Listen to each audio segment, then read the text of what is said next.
your ability to focus is falling apart. And I can prove it to you right now.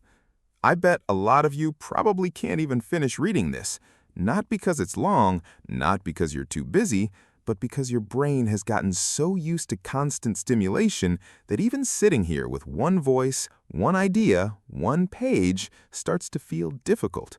And that should scare you a little, because this isn't just about getting distracted. This is about losing the ability to stay with anything long enough for it to actually mean something. A thought, a skill, a conversation, a book, a person, anything. I'm John, and I've watched my own focus slip through my fingers like sand. I'm not here to preach from a mountain. I'm here because I'm fighting the same battle. You already feel it. You probably feel it already. You open your phone for 1 second just to check the time, and somehow 40 minutes later, you're 10 videos deep, and you don't even remember the first one. You try to do homework or learn something or work on an idea, and your brain instantly starts looking for an escape route. Check your phone, open another tab, find some music, replay something, anything, except sitting there and focusing. The worst part? This starts to feel normal. And that's how you know it's bad, because when something is destroying you slowly, but everyone around you is doing the same thing, it stops looking dangerous. It just looks normal. A few years ago, being bored was just part of life. Now, people treat boredom like an emergency. The second there's silence, the second a thought appears, the second you're alone with your own thoughts for even a minute, now feels uncomfortable. And that's a problem. Because if your brain can't handle stillness, it can't handle depth either. And almost everything valuable in life requires depth.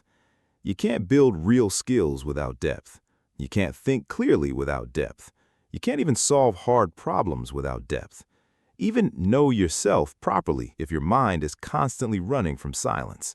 That's why so many people feel mentally exhausted all the time, even when they haven't really done anything. They haven't built anything, they haven't worked deeply, they haven't focused, but they still feel drained. Why? Because their attention is being ripped into 100 different directions all day. It's not hard labor, it's mental fragmentation. Your brain never rests anywhere, it just bounces.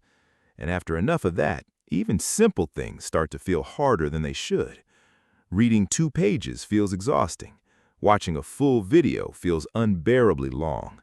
Studying for 20 minutes feels impossible. Even conversations get affected. People can barely listen to anyone anymore without wanting extra stimulation in the background. Music, notifications, another screen, something. And that's insane when you actually think about it. Because once your attention starts breaking, everything else follows. Your work gets worse, your memory gets worse. Your patience gets worse, and your standards start dropping too. You stop expecting depth from yourself because your brain gets trained to live on surface-level stimulation. Quick shorts, quick laughs, quick hits, quick distractions. Nothing lasts long enough to change you. It just keeps you entertained enough to come back for more.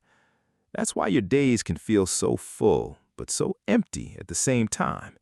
You consumed a lot, but nothing really happened. You were busy, but not with anything real. And after a while, that starts messing with your sense of progress. Because deep down, you know the difference between real effort and digital junk food. One leaves you fulfilled, the other just leaves you numb. That's why people keep saying they want to change, but never do. It's not always because they're lazy.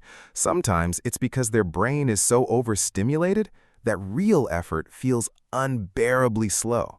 Learning a skill feels too long. Going to the gym consistently feels too slow. Building a YouTube channel, too uncertain. Making real money takes forever. Everything real starts to feel boring compared to the speed of digital dopamine. And that's dangerous because life isn't meant to hit you with a reward every 8 seconds. Real growth doesn't come with a dancing monkey. It comes with silence, struggle, and slow repetition. The scary thing is that most people are losing this battle without even realizing it. They think they just have bad discipline. They think they need more motivation. They think they need a better routine. But none of that matters much if your attention is broken. Because if you can't direct your mind, you can't direct your life. That's the real issue. Your attention is your life. Whatever gets it, gets you.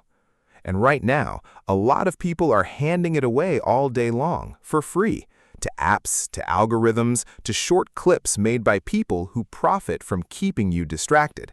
And then they wonder why they can't focus on their own future. The joke that isn't funny.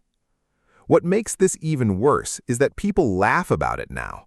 They joke that their attention span is fried. They say they can't watch anything longer than 30 seconds. They say they need Subway Surfers gameplay under every video just to pay attention. And it's funny for a second, but if you actually think about it, it's not funny at all. If you lose the ability to focus, you lose one of the most important advantages a person can have. In a distracted world, attention becomes power. If you can focus when everyone else is scattered, you automatically get ahead. Not because you're smarter, not because you're more talented, but because you can stay with something long enough to actually improve at it. And most people can't. So no, this isn't some dramatic phones are evil speech. It's simpler than that. If you keep feeding your brain instant stimulation all day, don't be surprised when normal life starts feeling dull. Don't be surprised when you can't focus. Don't be surprised when everything important feels harder than it should. You trained your brain to reject slowness, but almost everything valuable is slow.